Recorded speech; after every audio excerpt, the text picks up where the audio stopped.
So this is a continuation of the math review, and we're starting here with the section on percents. What I would do if I were you is to have these instruction notes. I'm literally going right from the instruction notes that I posted on Blackboard. So if you could print those off and have them in front of you as you listen to this video, I think that would be the best way to make sure that you understand it. So you want to go to the course content on our Blackboard page, week 2, and then it's under instruction notes. And you'll find everything that you need there. They look just like this, just like the ones that we gave out in class that first week. Okay, so starting with percents.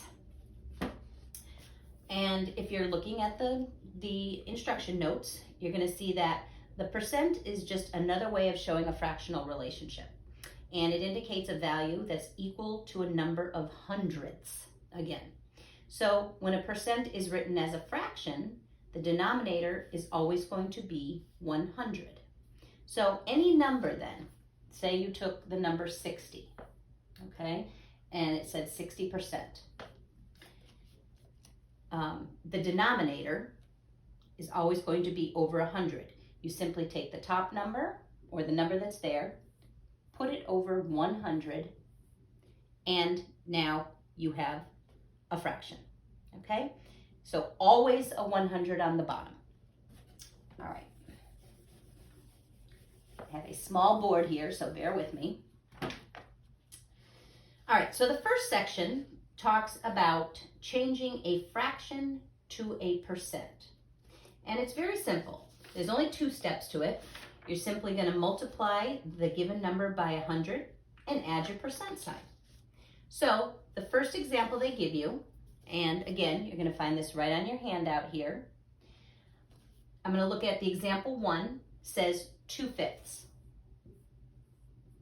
All right, so again, all we have to do, the first thing, is multiply 2/5 by 100. Okay, so 2/5 times 100. Remember, whenever you're using a whole number, that number is said to be over 1. That's understood. All right. Then you simply do your multiplication. You can do the top and then you multiply the bottom. So 2 times 100 over 5 times 1. 2 times 100 is 200. 5 times 1 is 5. And of course, you're not going to leave this as an improper fraction. You're going to convert that. 5 goes into 200. And again, you can use here, you can always use a calculator and say 200 divided by 5. And what you're going to get is 40. And then all you have to do is add your percent sign. All right, let's look at example number 2 then. That one is 3/10. All right, so if we're going to do this one, we're simply going to put 3/10. We're going to multiply by 100. Again, understood that it's over 1. What you're going to do is 3 times 100. Then on the bottom, 10 times 1. 3 times 100 is 300. 10 times 1 is 10. Of course, you know you're not going to leave this as an improper fraction. You don't want a big number on the bottom. So you can always take your calculator. 300 divided by 10 equals 30. And then simply add your percent sign. 30%. Okay? Answer to example 2. One thing I want to point out on this one, however, let's go back to this area here. And some people may have learned this in school, and if you're comfortable doing it this way, by all means go ahead, because that's what they did in these examples. They're showing you a reduced, they're trying to vertically make these numbers smaller, and you can do that. So 10 and 100, if you find numbers that both of these numbers can be divided by, you can make them smaller right here. All right, For instance, 10 goes into itself 1 time. 10 goes into 100 10 times.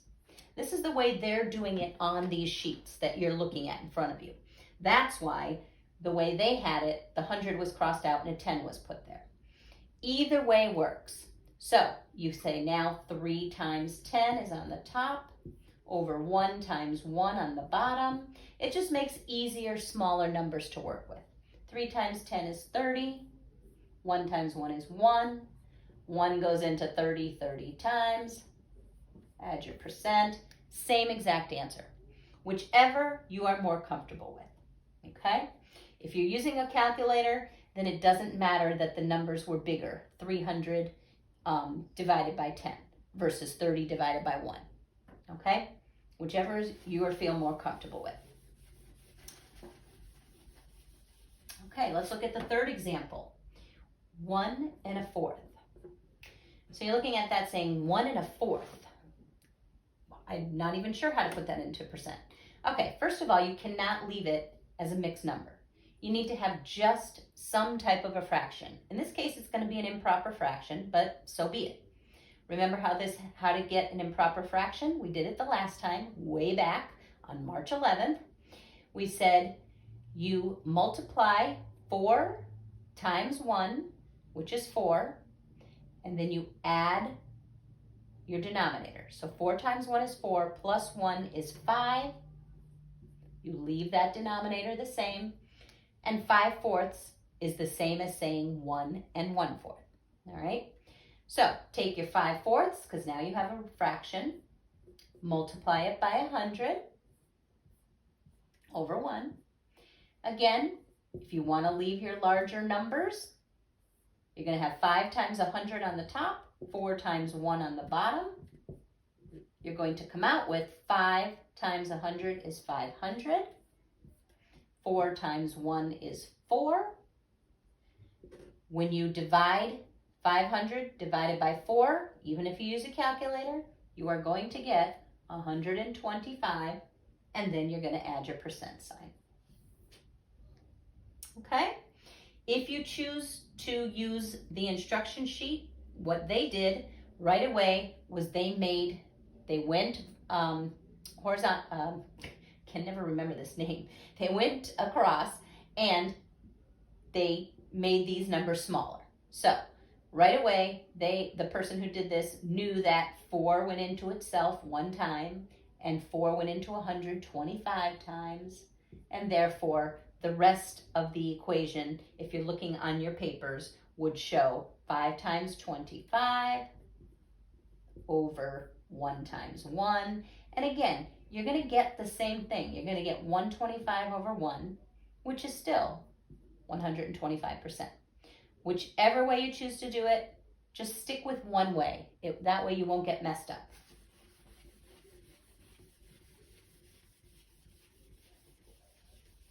All right, and the fourth example on that paper, 1/3.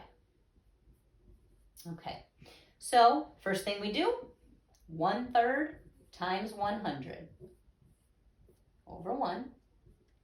1 times 100 is going to be 100. Well, let's write it out. 1 times 100. Then you put it over 3 times 1. 1 times 100 is 100. 3 times 1 is 3. When you use your calculator to do this, you are going to get, actually, I don't have it in front of me, you're going to get a decimal number, and you can use the decimal number. Here, they did the long division, so they came out with 33 1/3, and then added the percent sign. If you do it using long division, you're going to come out to 33 point, let's see, if I did that, let me come over here, because I don't have my calculator on hand, so I'm just doing it out here. That's right. You're going to get essentially 33.3333. This goes on endlessly. So at some point you just would drop it off and you would say 33.3%. if you were using a calculator. Because again, remember, a calculator is never going to give you any kind of a fraction. All right? It would come out this way, and that would be perfectly fine. Okay? All right, so that's the first section on percents. Let's go to the second section.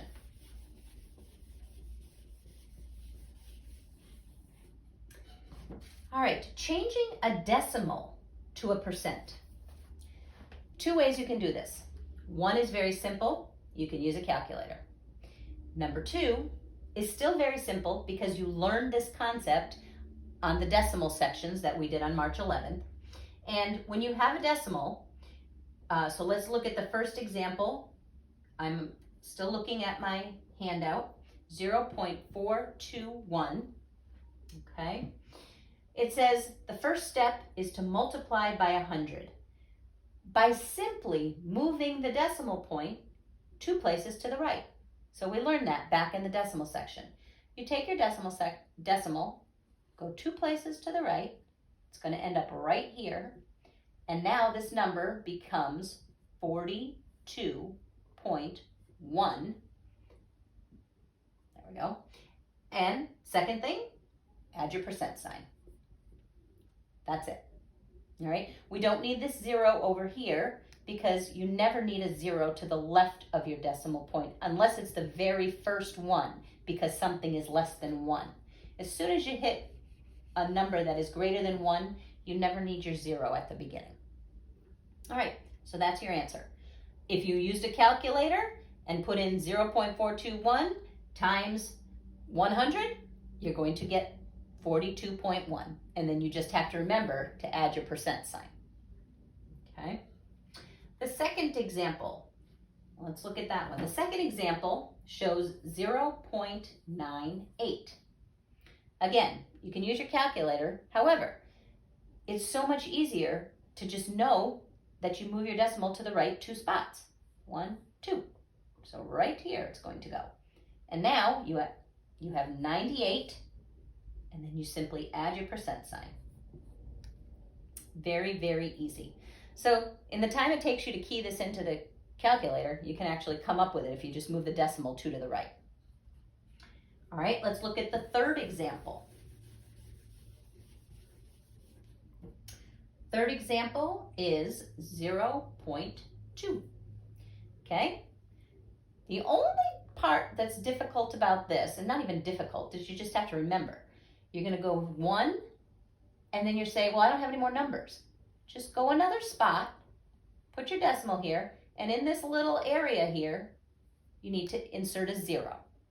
That'll hold your spot. Now, you have, again, you don't need anything in front of this number, so you have 20. And add your percent sign. Okay? I guarantee you, in fact, you should try it. If you don't think you're doing it right, do it this way, and then check it on your calculator.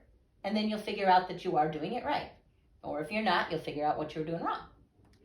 The last example, example 4, says 1.1212. All right. So multiplying by 100, move it 2 to the right. 1, 2, insert here. And now you have 112.12%. Add your percent. Don't forget to add the percent sign, obviously. All right, so that's section 2. Pretty simple. So we've done 2 sections, changing a fraction to a percent and changing a decimal to a percent. Then the next thing that you have should be, let's see, finding what percent one number is of another. I know it sounds complicated. It's not as bad, I promise you. There's a few more steps, but again, they're done right out for you on this instruction sheet, okay?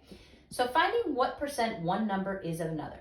And the first one says, what percent of 24 is 9? Okay? All right, look at your instructions. It says, number 1, write the number following the word of. All right, so here's of. Here's the number following it. as the denominator of a fraction. Denominator, you remember, is your bottom number. 24 goes on the bottom. Okay? Write the other number as the numerator of the fraction. All right, the other number is 9. So now we have 9/24. Number 3 says, divide the numerator, top number, by the denominator, bottom number, extending the decimal fraction 4 places to the right of the decimal point. Okay, that's pretty extreme. If you're using a calculator, it may go out that far, and that's fine. If you're not, though, you only need to extend it 2 places. I really don't go past the hundredths spot. But if you're doing it from a calculator, put whatever the calculator gives you, okay? I'm not gonna mark it wrong. In fact, now you're looking at this. Divide the numerator by the denominator. Okay, remember, this right here means divided by. So when you read this, it says 9 divided by 24. When you do that into your calculator, what you're going to get is going to be 0.375. Your calculator is going to tell you that. All right. Step number 4 says take this number that the calculator gave you and multiply it by 100. You can do one of 2 things. You can take this and type in times 100 into your calculator, or you can do what we just did and move the decimal point 2 places to the right. If you do that, you're going to get, remember you don't need the 0 here, 37.5. And number 5 finally says add the percent sign. And that's your answer, 37.5%. Okay. Let's do another one. Let's see. It's not on your sheet, so don't look for it, okay? But I just want to do a second one so that you understand it. So let's get rid of that. Let's put in some different numbers. So if you want to write this out somewhere, it would be helpful. What percent of, let's say, 275 is 55? All right. Okay, so number 1, first thing it says is write the number following the word of. So that's this one, as the denominator, bottom. Okay. Then number 2 says write the other number as the numerator. Okay, so we have that. Step 3, remember this says divide. Divide 55 divided by 275. Use your calculator. If you're doing this along with me, I guarantee if you put in 55 divided by 275, you are going to get, so this is what you're literally doing, 55 divided by 275 equals, and like I said, according to your calculator, you're going to get 0.2. But you're not done yet, because step 4 says you have to take this number and multiply it by 100. Okay, again, yes, you can take your calculator and do it, or you can just move 2 decimal points to the right. The only thing with that is, again, you're out of numbers here. So 1, 2, put your decimal point, and in this blank spot that you created, you must insert a 0. Okay, and you don't need the 1 in front here, so you have the number 20, add your percent sign, ta-da, that's your answer, 20%. All right, so that's a second separate problem, okay? It's not on there, but feel free to write it down. That way you'll have a couple of different things to look at. And that brings us to the last section of percents, where it says finding the given percent of a number. Okay, this one's a little bit different, and this one doesn't have quite as many steps to it, so that's good.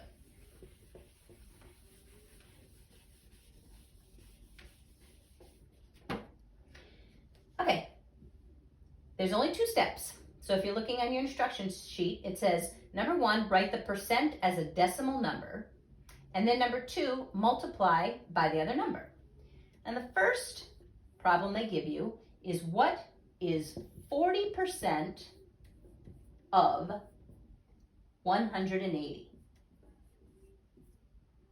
Okay, so first thing, you have to write it. You cannot get from a percent to a decimal without first writing a fraction. Okay, so the very first thing, remember we did this before, changing a percent to a fraction. You take the number, you put it over 100. Okay, you've now changed the percent to a fraction. That's the first thing we did in today's lesson. Then remember that this says divided by. So 40 divided by 100 equals, and if you use your calculator, you'll get this, 0.4. Okay, on your sheet, they did it out longhand, but I promise you, if you use your calculator, 40 divided by 100 will give you 0.4. Then the second step, multiply the number that you get by the second number. So our second number is 180. Typically, if you were actually going to write this out, you would change it and put the larger number on top, because this just looks better, okay? But I highly doubt that any of you are going to do it out longhand. So if you put this into the calculator, you are going to get, if you put in 180 times 0.4, make sure you have 0.4. You can't not use the decimals, otherwise you will get wrong numbers. You're going to get 72. Then that's the end of your answer. 72. What is 40% of 180? 72. All right, let's do one more. This is not on your sheet either, okay? Let's change these numbers around. I'm just giving you, again, a second option here, just so that you see that there are a couple of examples for you, because they only give you one. All right, so the second example, let's do, what is 62% of 871? Big numbers. Okay, so first thing we need to do is take this percentage and write it as a decimal, but we can't go straight to decimal. We have to start with a fraction. So 62 over 100, remember, always presume to be 100 on the bottom. Now we want to make it a decimal. The way that we're going to do that, 62 divided by 100. Use your calculator. When you punch in 62 divided by 100, you are going to get 0.62 for an answer. Okay. Second part of this, you take 0.62, you multiply that by your other number, 871. Again, I highly doubt anyone's going to do this out longhand. When you multiply in your calculators 0.62 times 871, you are going to get 540.02. And you must write the whole number that the calculator gives you. Okay, don't leave anything off. All right, that is percents. And I promise you, that is the hardest. In fact, the hardest is behind you. I think the hardest was back the very first week doing fractions. Even decimals weren't bad, but fractions were. All right, so from here on in, there'll be another